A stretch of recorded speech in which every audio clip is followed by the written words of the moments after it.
Okay, so last week we started work on this bultaco mk10 Pursang.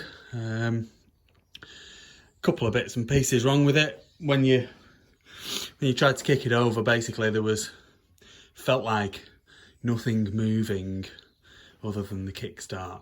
Now, I took the plug out of the head, and when you kicked it, then you could see that the piston was going up and down. So took the head off, measured the piston to cylinder wall clearance, and I decided that it was too slack of a clearance. And so basically what I did then was I took the barrel, I ordered a new piston, took the barrel, got it rebored, and then put it back in. And then when I came to kick it, again, there was no compression, or didn't feel like there was any compression. And it turned out that basically they'd wound the clutch up so tight, and the kickstart must run down through the clutch. So basically, if you pull in the clutch in, the kickstart's not going to work. So you're not going to be able to start it in gear or anything like that. It's an old design, and it's not what modern bikes are like at all. Anyway, so wound the clutch right out, and then we had compression, and I've just literally, there was the carb float bowl gasket was completely perished, so I wasn't able to get any fuel through to it really. So I've ordered a new float bowl gasket. That's arrived this morning, stuck that on, and I've just had a run in. So I'm just going to do a little video of it running, and then I can stick the tank and the seat on later on, and then she can be up for sale. I'm not doing a full engine rebuild on her. I'm not doing a full restoration on her, but I've done the top end, and it sounds good, and it'll be a good starting point for someone's project. So the first thing to note is I'm not a huge fan of the kickstart. A, it's on the wrong side, and B, you've got to kick it really high, really far up in the stroke. So it's a little bit awkward. So if it takes me a few kicks, then you know why.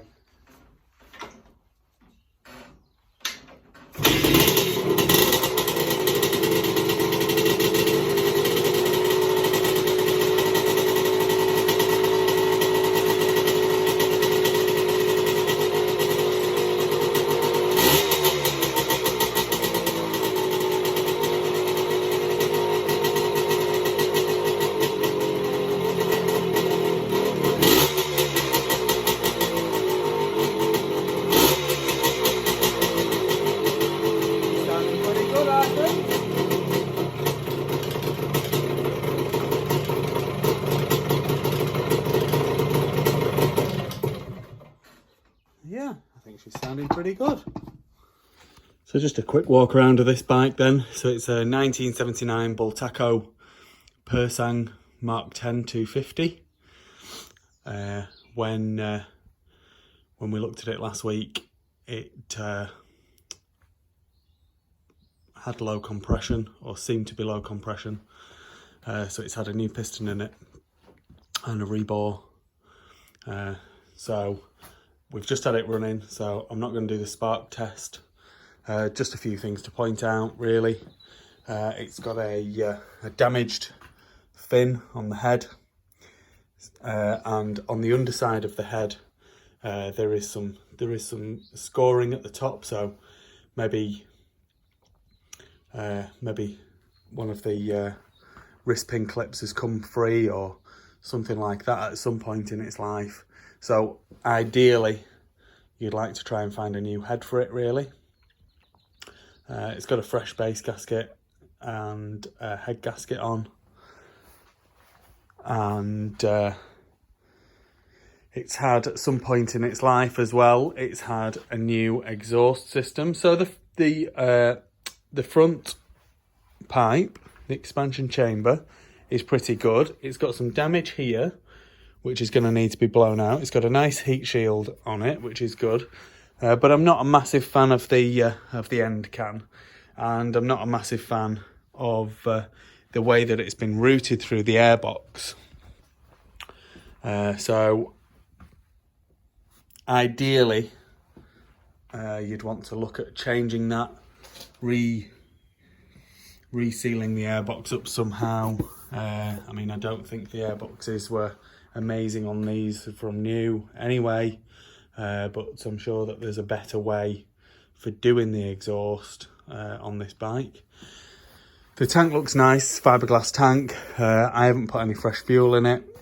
Sometimes these tanks really could do with being sealed with a sealer to stop the modern fuel from reacting with the fiberglass. The wheels look good, so the front rim looks really nice, and the brake looks to be in great condition.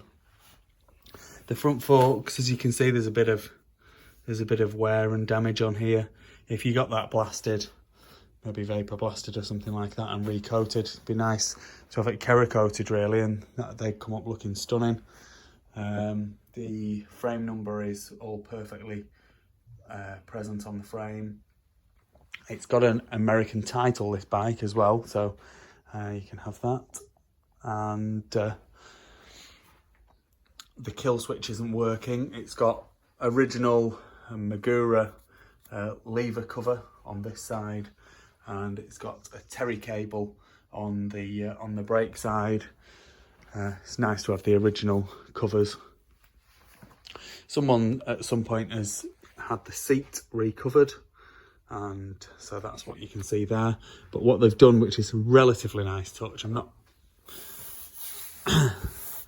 we don't see this very often, is they've actually cut the old seat cover. They've cut the original back piece where it said bultaco out, and they've retained that, which is a lovely touch. So the rear wheel again is in great condition. Just needs a bit of a clean up really. Someone's just fitted this stupid flipping light to it. It's not a road bike, it's a motocross bike. New set of plastics. So rear mudguard, front mudguard, and the side panels. The side panel on the other side is all cracked, as you can see. Like I said, we've just had it running, so you'll be able to see that. And then if we just run through the old gearbox test. Hopefully you'll have seen these videos before. So it's a 5-speed box. Oh, that's something I haven't mentioned, is the shocks. So the shock shafts are rusted. So easiest thing to do with that is to just replace them for a fresh set. So we're in neutral here, into first, back into neutral, second, third, fourth and fifth. That's the top of the gearbox. Back down to fourth, third, second, and into neutral. I haven't ridden the bike, but I have no reason to believe that she won't ride.